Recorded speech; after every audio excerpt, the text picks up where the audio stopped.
What's good, Wizards fans? It's your host, the real Ed Oliver and Brandon Scott. Today we have special guest Dialante Daniels, and we're going to recap the game from yesterday and talk about rotations and preview the Grizzlies game for Saturday night. Let's get to it. You are Locked On Wizards, your daily Washington Wizards podcast. Part of the Locked On Podcast Network, your team every day.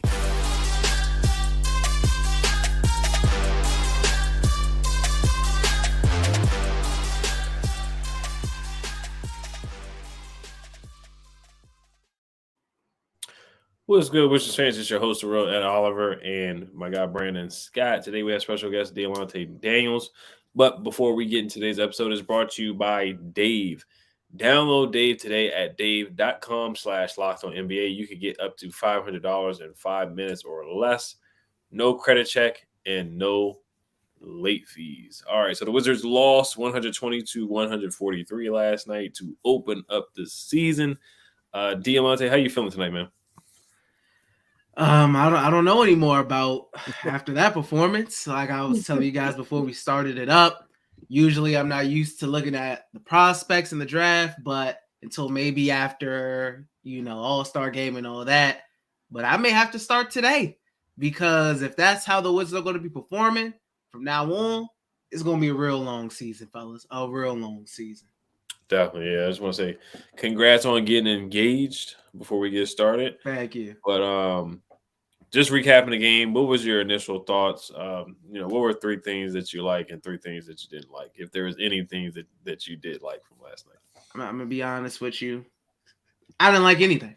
Yeah, we put up 120 points, but I was just staring at my screen in complete silence for like 20 minutes because I kept hearing, the PA announcer say the names of the Pacers players every felt like 30 seconds because every shot they put up just went in. It was no defense. It was no effort. It was no rebounding. There was no rotations. There was no offensive flow. There was no defensive identity. There was no offensive identity. I don't know what they were out there doing. It looked like if you go to your local LA Fitness and the dude's in there playing in the gym and playing the pickup game, that's what it looked like the Wizards were doing. Just out there putting up shots, running back and forth, not playing any defense. That's what it looked like. It looked like a bunch of guys who were just thrown together to play basketball in a basketball game. I guess if I had to throw a positive in there, congrats to Bilal Coulibaly, the rookie, for getting his first NBA points, getting blocks, 3 of them, I believe. That's good to see. But other than that, I'm not giving this team no praise after that effort. Right, yeah. Congrats to Bilal for getting the 3 blocks. The roster, it definitely is wonky. We're going to get more into that with the rotation. But as far as the game standpoint, they started off hot. They actually looked pretty good in that first quarter. Like Tyus looked good. He was hitting threes. The floater was working. Mm-hmm. Kuzma was getting to the basket. Jordan Poole was, getting transition layups. Gallo was hot. He was hitting threes. And then the second quarter comes around, and West sits, Kuz, Poole, and even Gafford, who was playing pretty well to start off the first quarter. He puts in the bench. Doesn't really stagger guys' minutes, and then Halliburton goes off. Mathurin goes off. Bruce Bowen, it's Bruce Bowen, right? Bruce Bowen. I always get him mixed up with the one from the Spurs back in the day. But Bruce Brown. Bruce Brown. Yeah, Bruce Brown. He started getting high. He hit a bunch of threes. Jalen Smith was getting a couple easy dunks. So all the things that we talked about that they would struggle with, from the big man rotation to just defense in general, because Wes Unseld Jr. supposed to be a defensive-minded coach. We just haven't seen it yet. They don't really have a lot of guys that can defend anyway, because Jordan Poole is not known as a defender. Tyus Jones is, some nights he's just going to be a little too small, especially against guys like Halliburton. And Gafford, he gets pushed around a little bit here and there. So a lot of the concerns that we had definitely came to light last night, and it got ugly at one point. It really from the second quarter on, it started to get ugly, and they ended up losing 120 to 143. Go ahead, Brandon. How was you, Brandon? Oh, my bad. What was it? 3 things I like and didn't like? I'm kind of with D, man. I really can't see many things I liked. I mean, the same issues from last year we have this year, man. rebounding. I mean, defense, I mean, no interior defense, no perimeter defense. We can't even, I mean, no communication, bad rotations. I mean, we're slow to rotate. I mean, they're catching us off guard every time down the court on 3-point, same as last year. I mean, this is year 3, man. And, we were just talking about it, how Weston Sell is supposed to be this defensive-minded coach. Well, he must have left the D in Denver, man, because I ain't seen it. I mean, it's abysmal, man. And it's just, I mean, because there was one point you saw Gaff and Denny drawn back, to each other about a lack of communication. I mean, somebody's got to take leadership on the defensive end, man, and people got to get set up. I mean, this is, we got to get it together, man. Because we were saying, last episode about, Wes, he got that extra year, but that don't mean you're going to be here next year. I mean, if you don't see any kind of progress from Wes, there's no guarantee this front office is going to keep him around. I mean, I think the biggest reason they gave him the extra year was to say, hey, man, you got a little more rope, man, kind of find what you're trying to do with the personnel we give you. But if you stink it up on the coaches, as far as coaching, I don't see a reason to keep it around because the name only goes so far. So, yeah, it was ugly, man. I mean, I get it. It's a rebuild. It's year 1 of a rebuild. You're going to see a lot more games like this, especially, we got skunked by the Pacers. Wait till we go to Philly. Wait till we go to Milwaukee, Boston, Miami. I mean, Charlotte might whoop us. I mean, I think the biggest thing to me, and D kind of covered it, man, was effort. You're in a rebuild, but you got to have effort. You got to try. Just because you're in a rebuild doesn't mean you just put the white flag up. The fact that 7 minutes left in the fourth quarter, Weston Selby already had the white flag out. What are we doing, man? Like, really, you always play to win, regardless if you have the team to compete or not. You always play to win. That's the whole point. Because if we're just going off of what coulda, shoulda, we should just forfeit every game and just wait for the draft. I mean, you have to put forth effort, man. So, yeah, like you said, I'm glad getting the blocks. I thought, defensively, man, he's starting to look solid. I mean, defensively, if this offensive game can polish up, man, then we definitely found a diamond in the rough. I mean, Denny, just got the bag, so he's got that extra motivation and kind of show what he can do. And, go back to that first quarter. He looked all right. But just like the rest of the team, it was a totally different player from the second quarter on in. I mean, that first quarter, he had a couple of drives, he had finger rolling. I mean, he looked all right on the offensive end. So a part of me was like, all right, he got that bag. Maybe he's motivated. But they got to show some kind of effort. I mean, you don't see any effort. Poole, ISO heavy. We know that's his MO, but and that's going to be a question for you, D. But as far as, Jordan Poole, what his outlook is, but you got to show effort. And then finally, man, in interior D and rebounding, Gafford, man, where you at? I mean, Gafford is just where's he at? I mean, rebounding is an abysmal. I mean, every preseason game we got out rebounded. Gafford is just, clapping his hands, his head's down. Look, this is the first year of your extension. I want to see that, man. Look, you got your bag. You need to step it up. So Gaff ain't the man long term. The lack of center depth is going to hurt us because every team knows how to attack us, which is on the perimeter, and then kill us with rebounding. Second chance points are killing us, man. So, yeah, it was ugly, man, because if the Pacers can throw 143 on you, are we thinking about 180 points with Philly? I mean, or Boston or Milwaukee? I mean, this is, because the Indiana Pacers are young and they're kind of a playing team, but they got to show effort, man. And that's kind of where I'm at. It all starts with leadership. And outside of your player leaders like, Jordan Poole, Kyle Kuzma, Weston Unseld has to be that voice, man, and say, look, if you're not going to put effort out there, you're going to sit on the bench. So somebody's got to take charge of the locker room. So that's where I'm at with it, man. Yeah, I would say with Wes Unseld Jr., it's been looking at game 1, it's been the same thing that I've been talking about since I've been on Locked On Wizards. It's no identity. I don't know what the identity is offensively or defensively. Rotations, which we're going to get into, but rotations are questionable once again, per usual.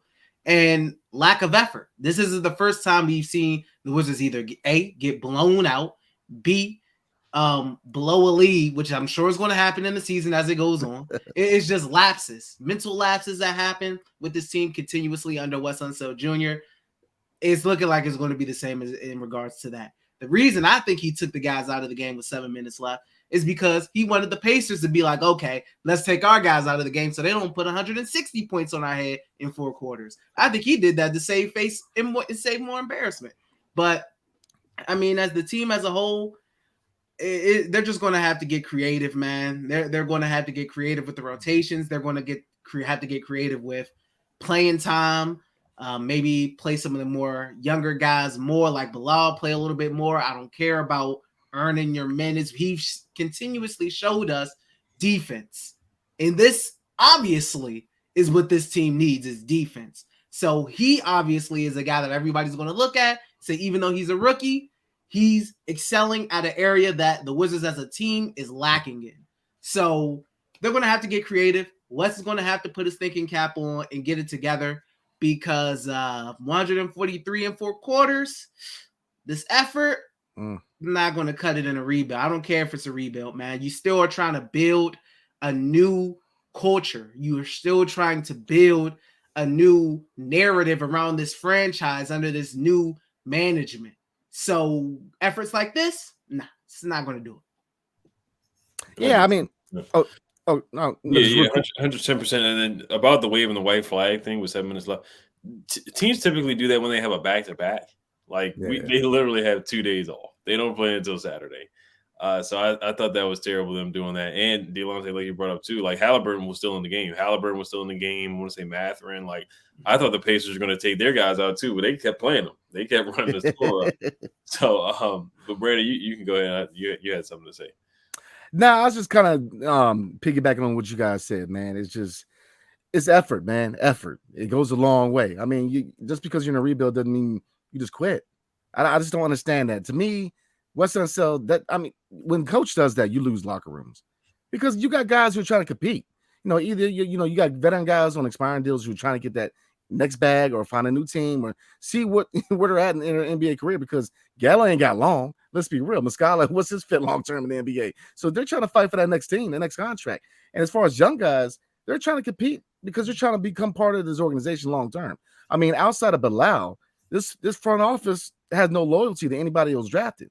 So they're trying to fight to survive as far as staying in DC or being sent somewhere where they can be part of the equation. So yeah, it's just I don't get the effort, and so we'll see, man. It's going to be a long year, because if we're looking at Pacers games like this, man, it's hard to tell. Can we beat the Pistons? I mean, who can we beat at this point? It's kind of like looking at our Commanders. I mean, who can we beat at this point? So that's where I'm at, man. Yeah. Well, we're gonna get to some more stuff. We're gonna get to the rotations and the question about Jordan Poole. But before we do get into that, today's episode is brought to you by Dave.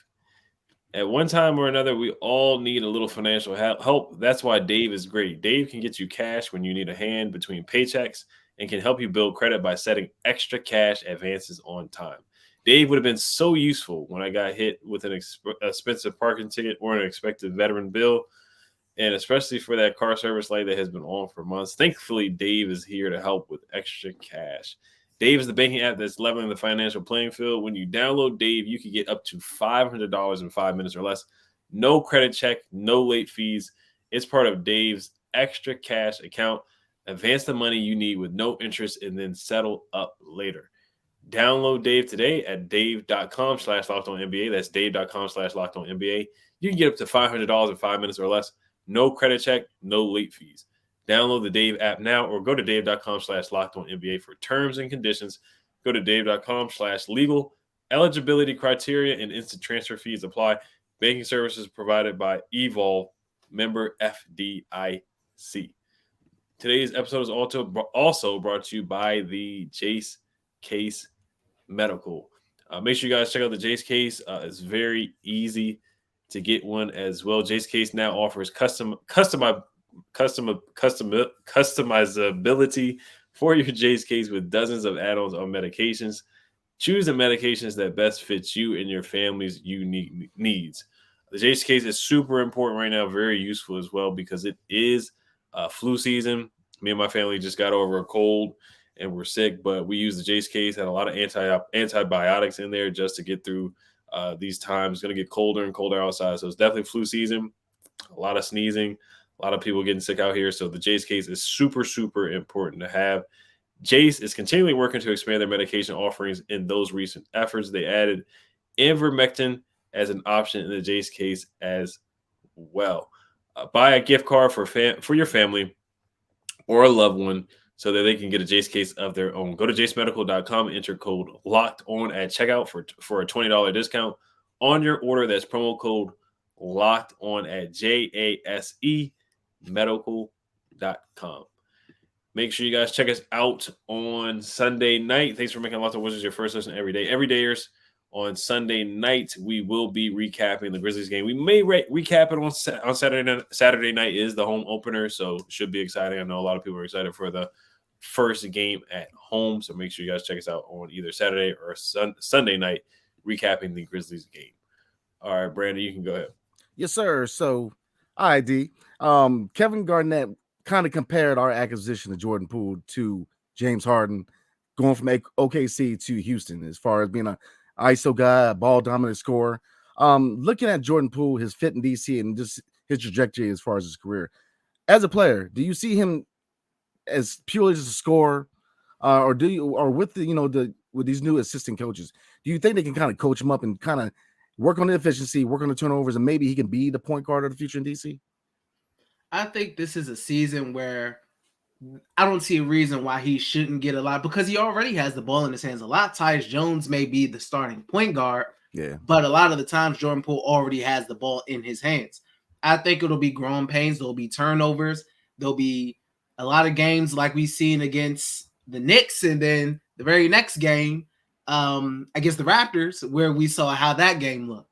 It'll be a roller coaster. It'll be a roller coaster for him, but it'll be a season of growth, because this will be a new challenge for him, because things aren't going to look as smooth and be as easy as they may have been over in Golden State playing with those guys, and Steph and Clay, etc. So things will be tougher. Shots will be a little tougher to get off. Shots won't be as clean. They won't come by as easily for him. But I think he'll be a guy that'll definitely get to the free throw line, excel at getting to the free throw line, get into the basket. When that three ball's falling down, that obviously opens up his game tenfold, as we've seen against the Knicks in the preseason.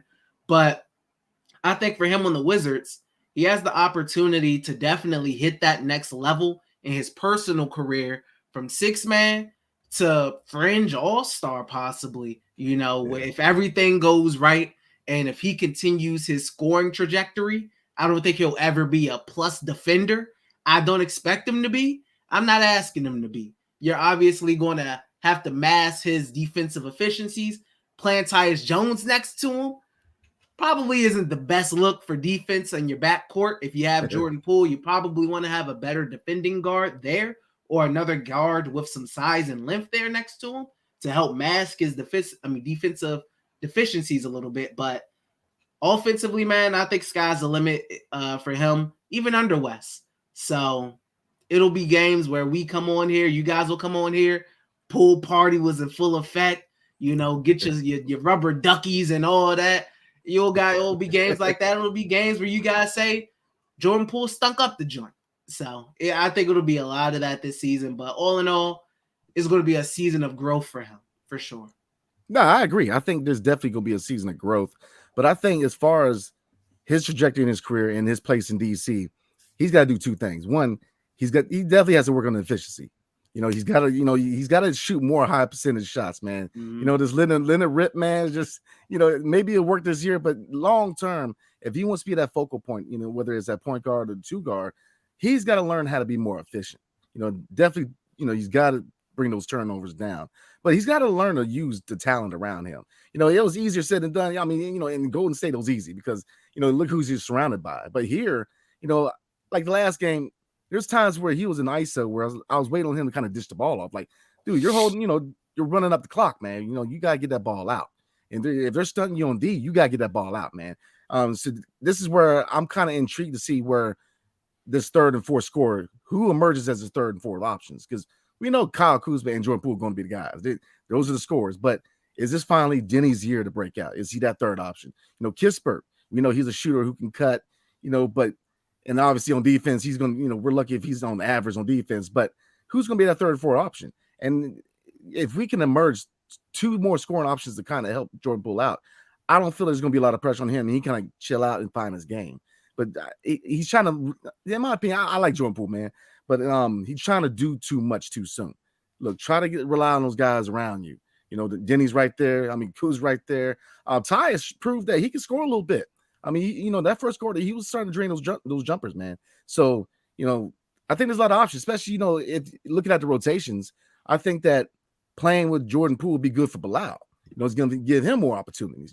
Corey Kispert, Gallo, look, Gallo obviously walks around like it ain't mustard, man, but he can still score. Obviously the ACL, the age, he's definitely slowed out a lot, man. But as far as scoring, he still is going to score enough to where he's going to be attractive to a contending team at the deadline. So, yeah, I agree with you, man. I think it's going to be a learning year for him. But I think as far as him taking that step to be an all-star, he's got to work on efficiency and turnovers, and he's got to learn to use the talent around him and not feel compelled to kind of do it all himself. So, looking forward, before we get into the preview for the Grizz game, man, Sunday, you're an Eagles fan. Me and E, we're both Commanders fans. Let's get a prediction real quick. Who you got on Sunday?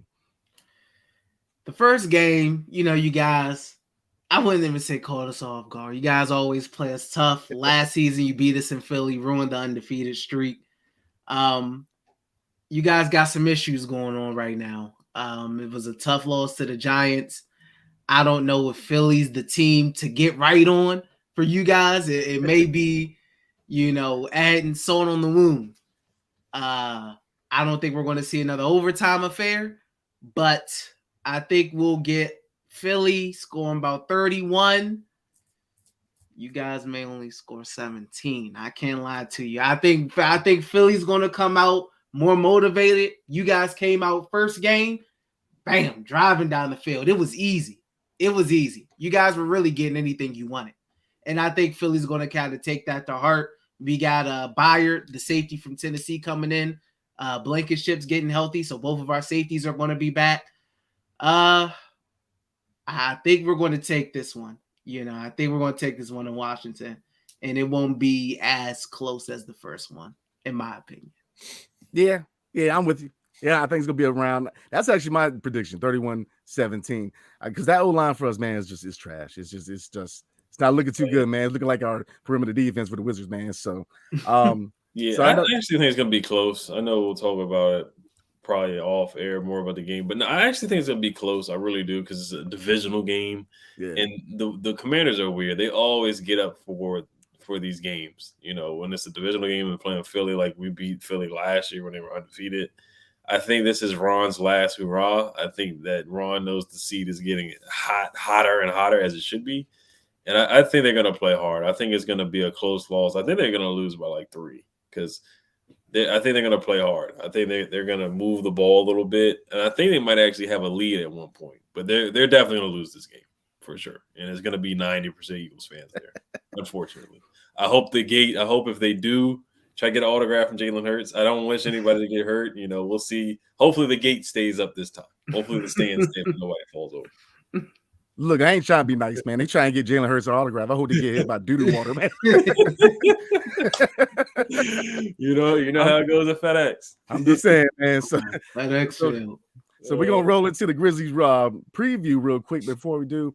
Tonight's episode is brought to you by PrizePicks. So you probably ask yourself, what is PrizePicks? Well, PrizePicks is actually the largest independently owned daily fantasy sports platform in North America. We are the easiest and most exciting way to play over and under. It's just you against the numbers. Instead of battling thousands of other players, including pros and sharks, you can more or less pick just 2 to 6 players, and then it's just you versus your projections available. So PrizePicks is the most fun I've had, winning up to 25 times my money this football season and now the basketball season. You just select 2 more players, pick more or less their projected stats, and place your entry. That's it.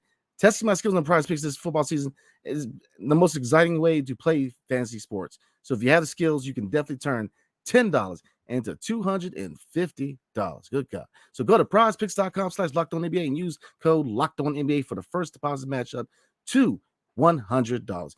Again, go to prizepicks.com/LockedOnNBA and use LockedOnNBA for the first deposit match up to $100.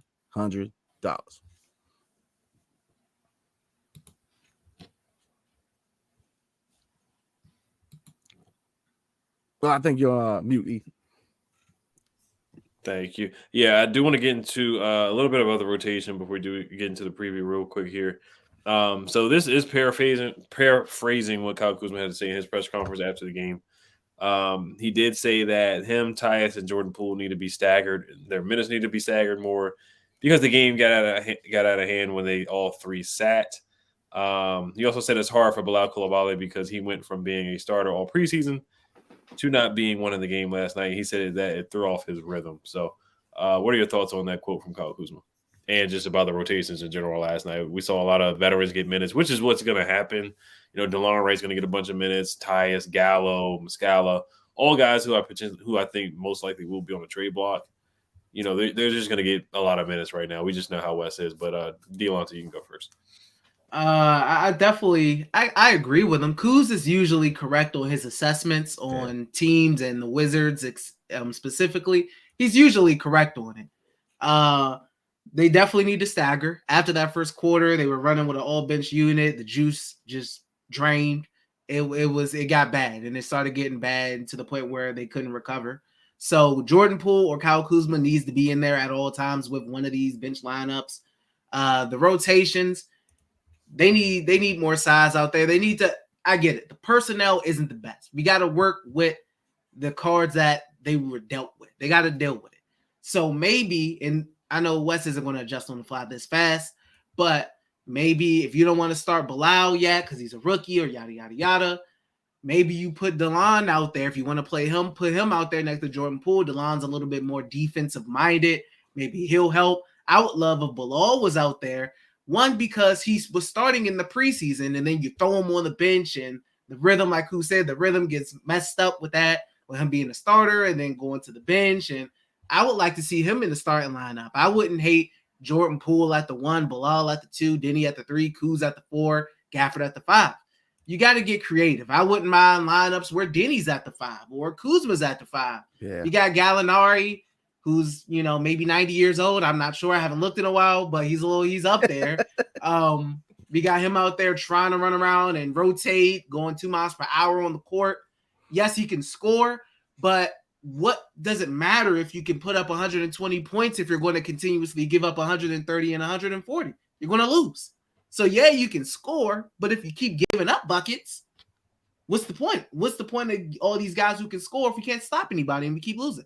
So, and as far as the showcasing, Gallinari's been in the league. This is his 30th season in the NBA. All the contending teams know what he can do. Everybody knows what Gallinari can do. DeLon Wright's a veteran. Everybody knows what he can do. These guys aren't Mike Muscala. We know what he can do.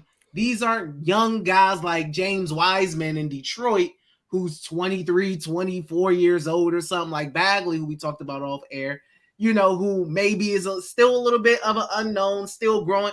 These are vets. These are 30-plus-year-old players. These teams know what they got. So, and if the effort's going to be like that, maybe we need some young legs. Maybe we need some more fresh legs out there who going to run around and who's hungry, and not looking for the contender team to come get them and save them from the Washington Wizards. So they got to get creative pretty much. Work with what we got. Yeah, but that's the problem, man, is that why does Kuz have to say it? Like Weston Older, he doesn't know this. He's a head coach. Like, you don't know how to stagger. Like, you don't play your whole bench together, man. Especially when you got 2 guys in Jordan Poole and Kyle Kuzma who are focal points on offense. They clearly can lead a unit if you stagger it right. And he needs a game plan more. He has his lineup and he rolls with that lineup. Different teams, you got a game plan.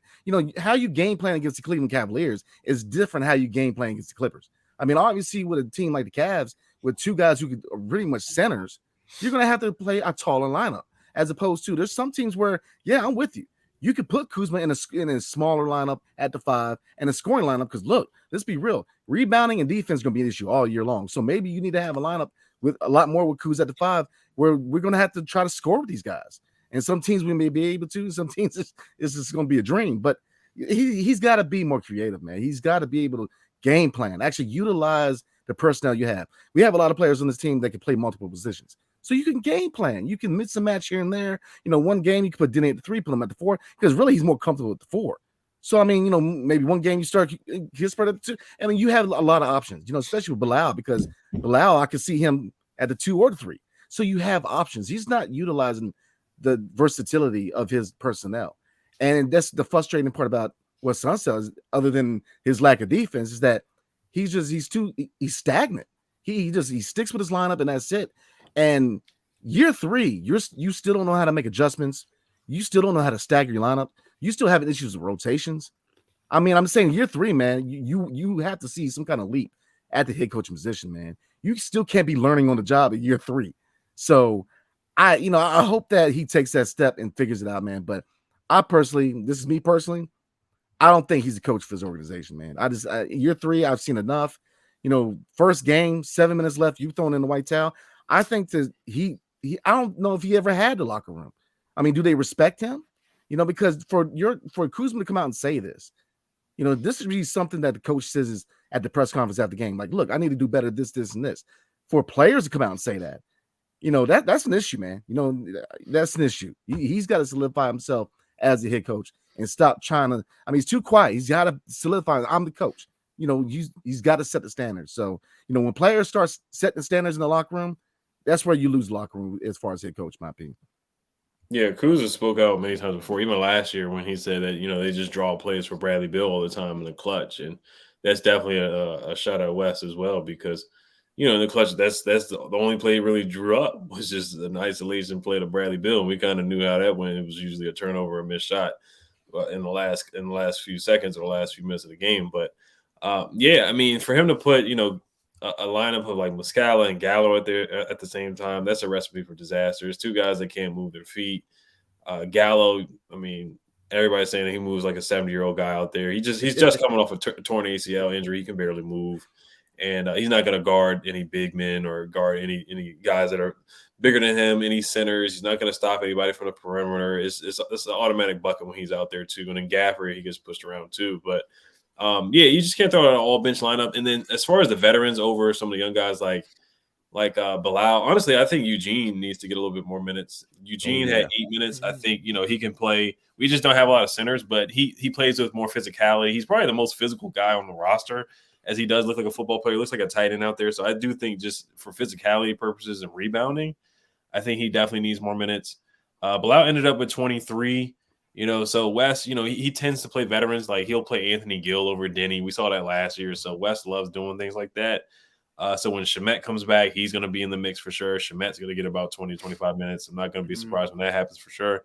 And DeLon, he's a legitimate professional. He's one of the best defenders in the league. So him getting 25 minutes, I'm not surprised with that too. But, it is a business and they do have to showcase some guys before the trade deadline. Yes, I know it's not really going to push up their value. They are who they are.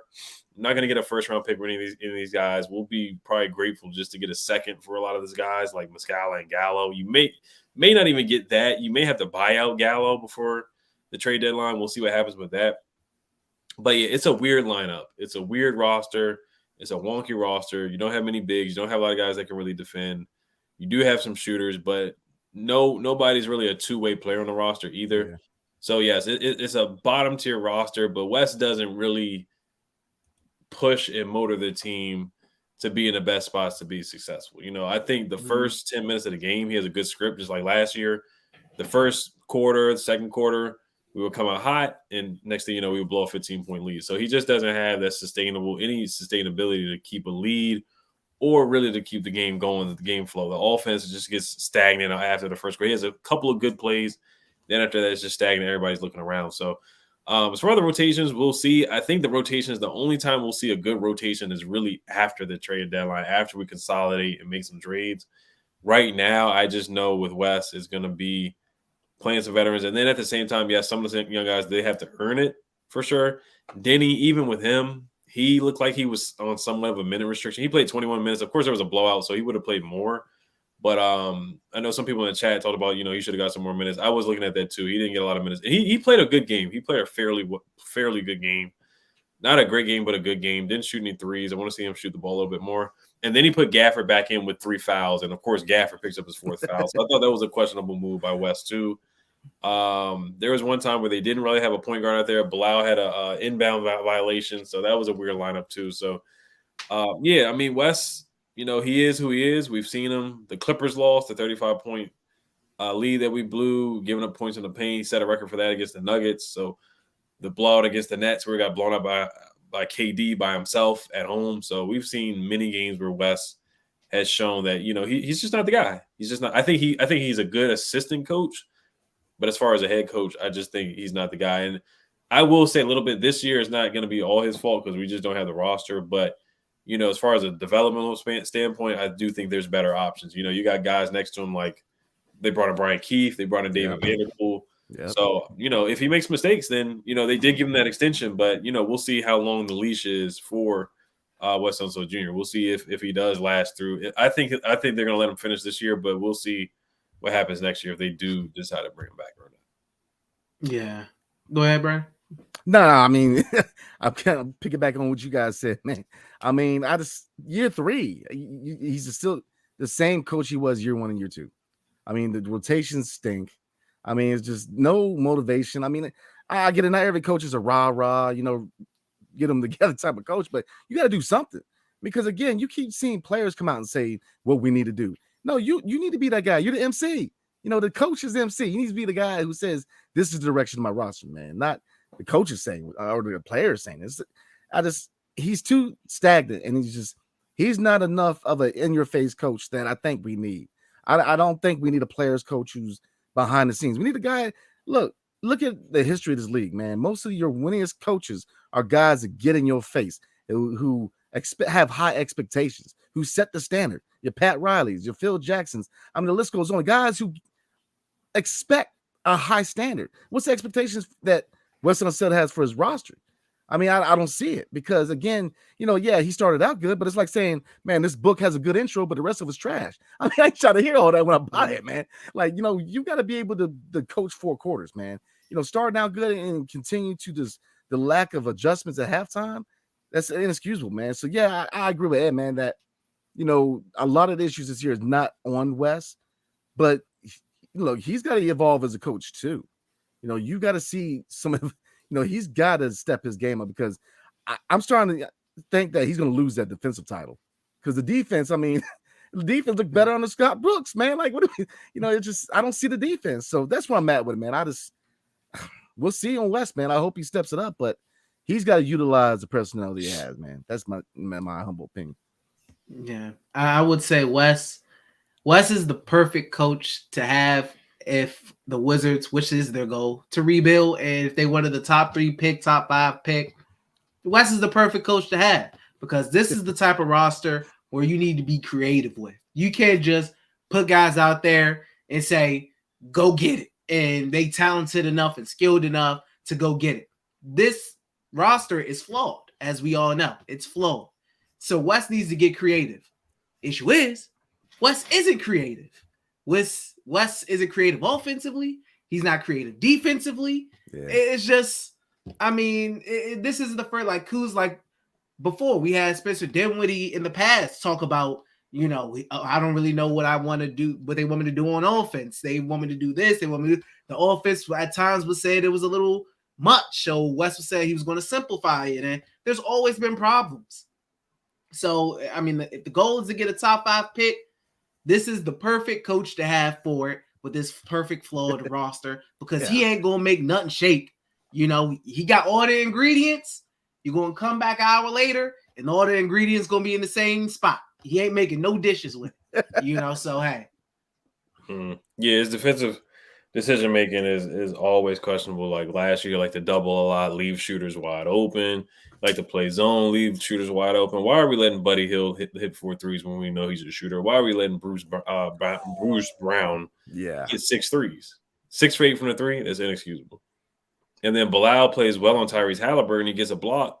Why isn't Bilal checking Tyrese? Like I said, I know Bilal's not going to shut down Tyrese Halliburton, but you got to switch it up and try something different. You got a guy in Bilal who's 6'6", who has long arms, 3 blocks in the game. Switch it up. Try Bilal on Tyrese Halliburton just to disrupt him a little bit. Yeah, I agree. We'll, like I said, we'll see, man. We'll see. It's going to be a learning curve for everybody involved. Let me tell you. I mean, as far as coaching, he's going to be learning. His fan base is going to be learning patience. Let me tell you, man. Right. Yeah, moving on to the Memphis Grizzlies. We're going to wrap it up on this. I'm just going to pull up the box score from the Grizzlies game last night. They played the New Orleans Pelicans, and they ended up losing that game. Zion was on a tear, but of course they did trade for Marcus Smart. So they still have a good roster. Of course, Ja Morant is suspended, but they have Jaren Jackson Jr., Desmond Bain, Xavier Tillman. They lost 111 to 104. Xavier, they have, who else is on their roster? Marcus Smart, Desmond Bain, Xavier Tillman, Zaire Williams are starting for them right now. They have Jake LaRavia off the bench, David Roddy, the big fella off the bench, Luke Kennard off the bench, who is a Wizards killer. Derrick Rose comes off of the bench. He's on the Grizzlies roster as well. And they got Conchar, Kenny Lofton Jr., Gigi Jackson III, the rookie.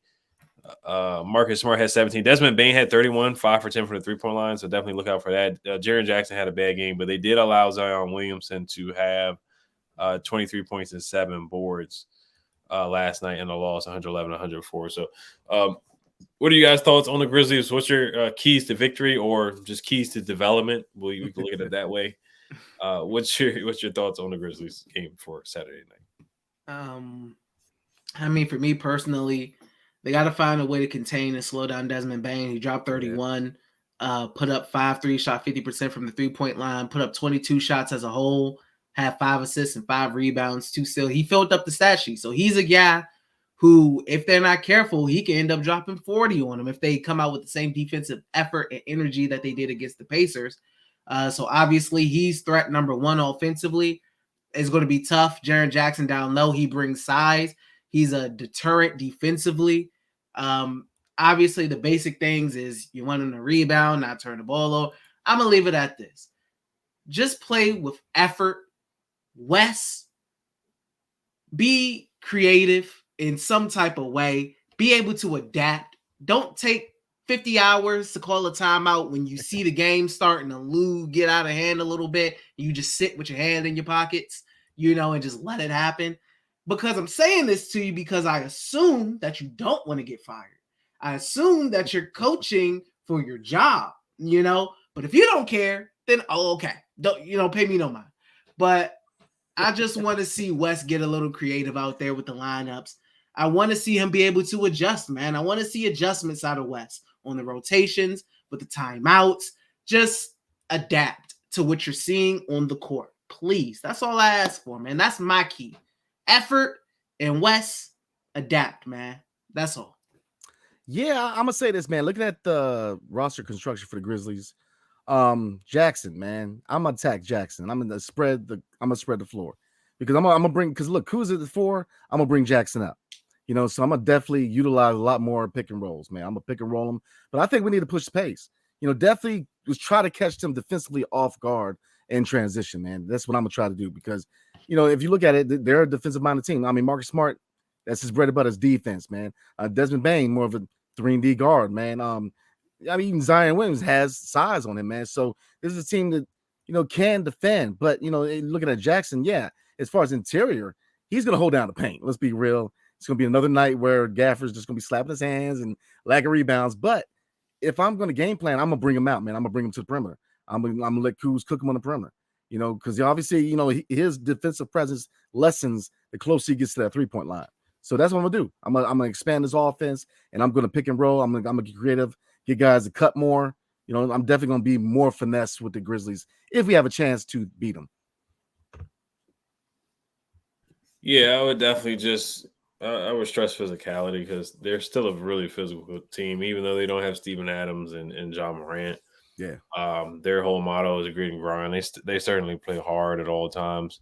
Now, this team, they don't have a dominant big man, and the Pacers really didn't have a dominant big man either.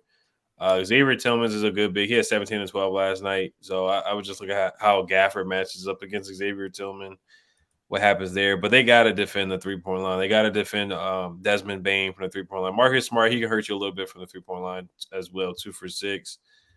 Paint defense, perimeter defense, just defense in general is going to be huge. Getting back on defense, transition defense. The Grizzlies, they like to run as well. And rebounding. We just don't rebound the ball well, so that's going to be huge as well. And ball movement.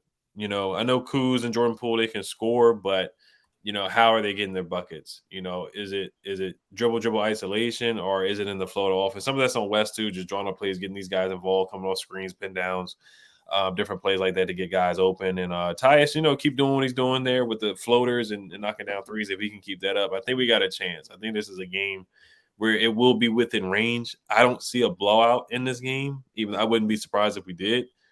But I think it's certainly going to come down to just the simple things: rebounding, defense, and you cannot do that all bench lineup. You just can't. You got to stagger guys' minutes.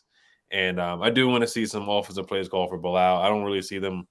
He's got to be more aggressive to take more shots too, but I don't really see them trying to get him involved offensively too, where they're like calling plays for him to get a bucket or come off a screen or different things like that. So that's what I want to see for Saturday night. Yeah, win or loss. Look, man, we'll put me on the spot, man. Yeah, you finished the win last time, Brandon. So I know. I know. Everybody remind me of that. Let me see, man. I think we bounce back. It's home opener. Okay. Oh Lord, I'm gonna roll my boys, man. I'm gonna say